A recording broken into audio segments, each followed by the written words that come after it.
Selamat datang di channel Mak Rumpa Art. Kali ini saya akan coba mengangkat tema tentang alasan mengapa orang malas. Ada 3 alasan kenapa orang malas. Ya, jadi yang pertama adalah faktor makanan yang tidak bergizi. Yang kedua, tidak rutin berolahraga. Dan yang ketiga, faktor pikiran atau mental blocking.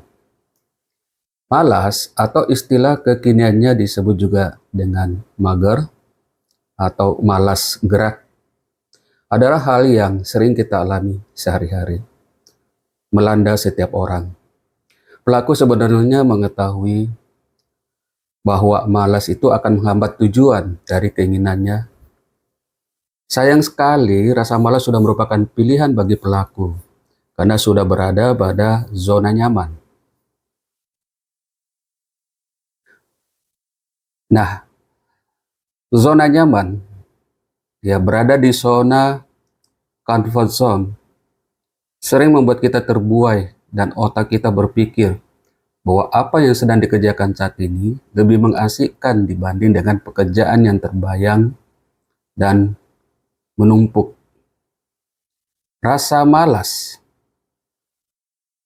merupakan aktivitas psikologis seseorang, di mana syaraf atau otak kita merespon kenyamanan lebih penting daripada yang dianggap penting dan seharusnya dilakukan. Hal ini sejalan dengan definisi yang dikemukakan oleh seorang motivator, penulis buku bestseller, yaitu Andy Saquez dalam tulisannya Resep Menulis Buku Bestseller. Andy mengatakan bahwa rasa malas adalah keengganan seseorang untuk melakukan sesuatu yang seharusnya atau sebaiknya dia lakukan. Masuk dalam keluarga besar rasa malas adalah menolak tugas, tidak disiplin, tidak tekun, rasa sungkan, suka menunda, mengalihkan diri dari kewajiban. Itu menurut Andy Saquez. Jelas bahwa rasa malas merupakan perilaku negatif merugikan. Ini akan menghambat dan menghalangi produktivitas seseorang dalam bekerja. Kita semua pasti merasakan efek dari malas ini. Kegagalan yang kita alami salah satunya akibat dari rasa malas. Namun karena kemalasan ini akan menghukum diri secara psikologis, mengapa seharusnya kita tidak boleh malas? Nah, untuk mengetahui alasan lebih lanjut mengapa seseorang berperilaku malas, berikut kita coba gali beberapa alasan. Dan yang pertama tadi, kita berbicara tentang 3 penyebab rasa malas. Yang pertama adalah faktor makanan, yang kedua adalah kurang berolahraga, dan yang ketiga adalah mental blocking. Nah, atau kemampuan berpikir. Lebih lanjut, mengapa seseorang berperilaku malas? Ada beberapa alasan di bawah ini. Yang pertama, faktor kecerdasan afektif yang salah. Setiap orang memiliki 3 kecerdasan dalam dirinya, yakni kognitif, psikomotor, dan afektif. Efek kognitif berkaitan dengan kecerdasan berpikir seseorang. Afektif berhubungan dengan pengolahan perasaan, dan psikomotor berkaitan dengan keterampilan seseorang. Hubungan rasa malas dengan kecerdasan afektif adalah karena faktor rasa nyaman yang menghinggapinya. Sebagaimana disebutkan tadi, perasaan nyaman pada sikap malas ini lebih mengalahkan kecerdasan bernalarnya dengan mempertimbangkan efek negatif dari malas. Si mager atau si pemalas akan lebih memilih kenyamanan dengan sikap malasnya dibanding dengan pikirannya bahwa malas itu memiliki dampak negatif di kemudian hari. Nah, Dalam ranah afektif terdapat beberapa aspek, yaitu penerimaan, respon, penilaian, pengorganisasian, dan karakter. Kelima aspek itu disingkat dengan 3 aspek, yakni minat, sikap, dan nilai. Penjelasannya seperti ini. Saat seseorang dalam fase malas akan menerima kenyamanan untuk tidak melakukan apapun. Kenyamanan ini, comfort zone ini, ia terima sebagai perasaan yang menyenangkan dalam perasaan. Penerimaan atau receiving itu menimbulkan penyadaran atau awareness yang salah, di mana akan perilaku atau sikap kita merespon untuk menolak nalar bahwa malas itu sebenarnya akan merugikan dirinya. Setelah merespon kenyamanan, pelaku akan menilai dengan segudang alasan bahwa pekerjaan yang dilakukan itu akan memiliki toleransi. Maksudnya ia akan mampu beralasan bahwa pekerjaan yang seharusnya dilakukan saat ini dapat dikerjakan nanti. Penilaian ini justru akan menimbulkan kekacauan dalam kerangka berpikirnya kelak. Setelah pengorganisasian, perasaan ketika ia melakukan pekerjaan yang seharusnya dilakukan jauh-jauh hari dengan pekerjaan saat itu juga, pelaku akan merasa terpaksa untuk melakukan. Faktor biologis.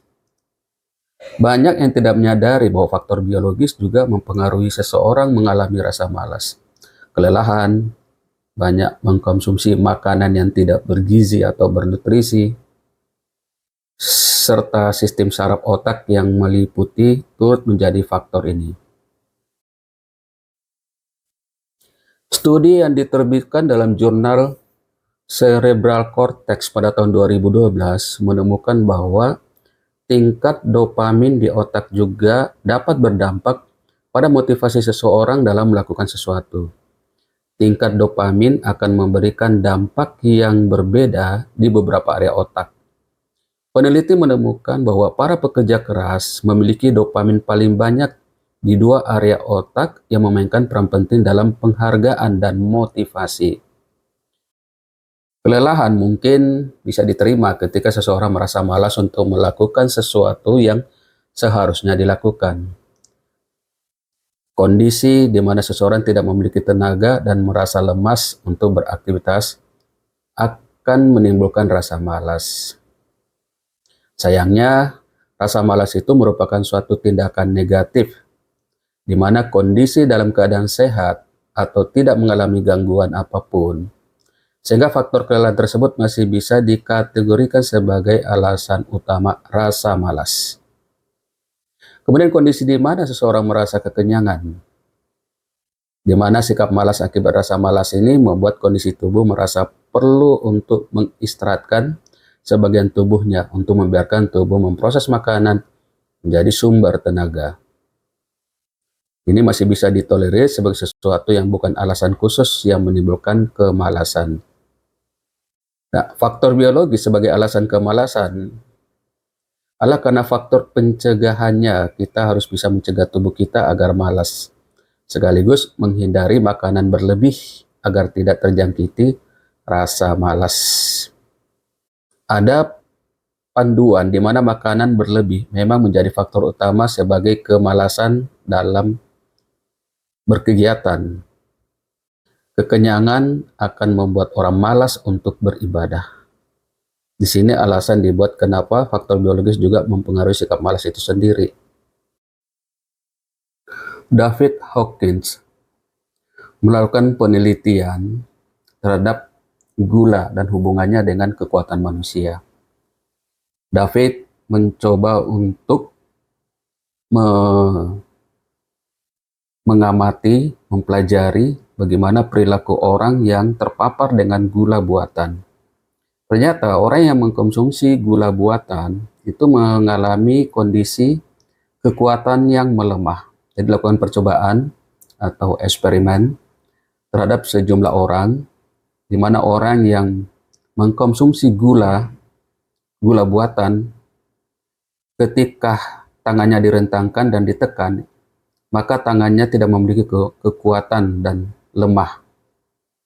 Nah, orang yang mengkonsumsi gula alami itu justru sebaliknya. Orang yang mengkonsumsi gula alami tidak mengalami kondisi kelemahan, dia tetap kuat. Jadi saat dilakukan eksperimen terhadap lelaki besar yang bertubuh atletis, ketika dia mengkonsumsi gula buatan dan ketika diuji, ketika tangannya direntangkan dan ditekan, itu dia tidak bisa menahan tekanan tersebut. Meskipun badannya besar. Tapi ketika seorang anak kecil yang tidak mengkonsumsi gula buatan dan ketika direntangkan tangannya lalu ditekan, dia bisa menahan tekanan tersebut. Ini menunjukkan bahwasanya orang yang terpapar gula itu memiliki kekuatan yang kecil, ya, tenaganya menurun, dia menjadi lemah.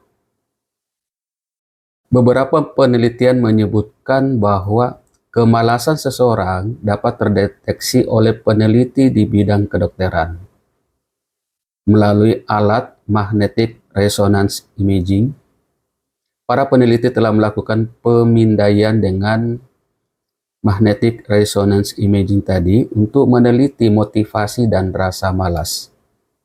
Hasil scan menunjukkan bahwa ketika seseorang memutuskan untuk melakukan sesuatu, maka korteks pramotor pada otaknya cenderung menyala sesaat sebelum titik lain di otak yang mengendalikan gerakan menjadi aktif. Nah, pada orang yang malas, yang mager, korteks pramotornya itu tidak menyala karena koneksinya terputus. Peneliti menduga bahwa koneksi otak yang menghubungkan keputusan untuk melakukan sesuatu menjadi tindakan nyata menjadi kurang efektif pada orang yang malas. Akibatnya, otak mereka harus melakukan upaya yang lebih keras untuk mengubah keputusan diambil otak menjadi tindakan aksi yang nyata. Studi yang diterbitkan dalam jurnal Cerebral Cortex pada tahun 2012 menemukan bahwa tingkat dopamin di otak juga dapat berdampak pada motivasi seseorang dalam melakukan sesuatu. Tingkat dopamin akan memberikan dampak yang berbeda di beberapa area otak. Peneliti menemukan bahwa para pekerja keras memiliki dopamin paling banyak di dua area otak yang memainkan peran penting dalam penghargaan dan motivasi. Memiliki tingkat dopamin yang rendah di insula anterior, wilayah yang terkait dengan penurunan motivasi dan persepsi, kecerdasan spiritual seseorang.